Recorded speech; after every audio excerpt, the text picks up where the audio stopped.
when you're coming off an emotional loss like the one in Buffalo, how do you, as a team, make sure that's in the past?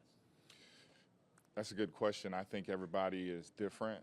Something that I've learned over my career is that there's usually sometimes a 24-hour rule and a 54 or a 52, 54. I got to do the math. 50. 48 hours. Wow, let me start over. Yeah, me thinking. Wow. That's how we start right there with laughter. That's good. Holy hell. I'm going to get killed for this. They're going to be like, damn football player. I set myself up. This is good. We all needed this. Yeah, sometimes you need to take 48 hours or 24. After emotional loss like that, I think it was okay to take 48. I think it was one of those games where you got to really look at yourself in the mirror, personally on defense, collectively. You have a lot of guys that care about football, and for myself, it wasn't my best performance personally. So I just want to do whatever I can to get better this week and get back out on the field and put on a good product for the guys in the locker room and also fans too. Like, fans want to win just like we do, and we want to win probably more than they do just because we're the ones, putting in a lot of work and effort, and, grateful for the chance to be able to do that. Luckily that it's at the beginning of the year like this. Hopefully they're not happening at the end of the year, but we're just focused on the Browns right now. Kind of put that in the past because it's past our 24-hour, 48. Yeah, there we go. Kyle, how much does it help that it is Cleveland, division rival, that you guys are celebrating the 30th anniversary? The 75 Colts are going to be here. Just a lot of festivities. Does that make it easier to put last week behind them and look ahead to this?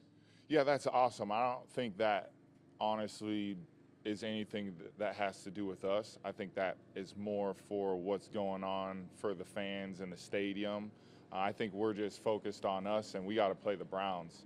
I've seen the social media people I feel like are upset about that, but it's our first home game. So I think that's what we're celebrating for those anniversaries and stuff, is that it's the first home game, and we're excited to play in front of our crowd. I hope they bring that energy, because we're going to bring that energy after, I know I am, and I know the defense is going to come out bringing that energy. Hey, Kyle, you've played against Joe Flacco a lot of times over the years. Yeah. Here and there. You're a veteran guy in this league. What do you say about him, and respect for him still doing what he's doing Yeah. on the stage? Props to Cool Joe. I mean, he's still cool in the pocket. He still has a beautiful tight spiral throwing the ball, and he's playing for something bigger than himself. He's playing for his kids. He's talked about that openly, and I respect that. I respect someone that is experienced like him, that's still performing and still playing at a high level and producing, good numbers.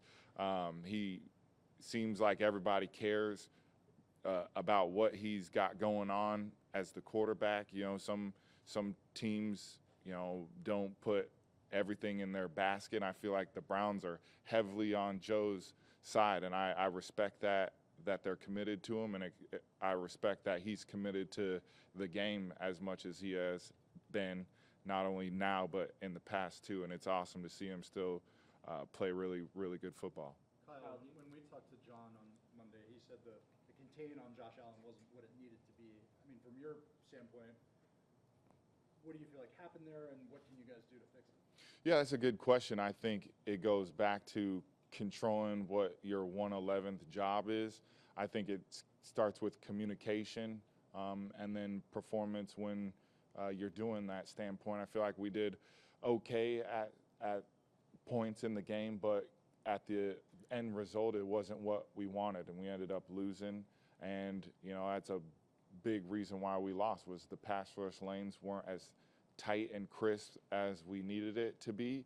The two times before, we felt like as a group, we kept him in the pocket, and he didn't get out many times to make those down the field throws. And a couple times this last game he did. But honestly, like, I'm so ready for the Browns. Like, I'm not even thinking about that game. That's just something that we're focused on now going forward, is just worrying about the Browns, honestly. Like, that loss, it hurt, but we're already over it. We have to. Like, we have 16 other games to worry about, and this one's the next one, and all our attention and focus is on the Browns O-line and Joe Flacco and being able to stop the receivers and Njoku and the young guy. I'm sorry, I don't know his name yet, but he's number 44. He's a very, very good player.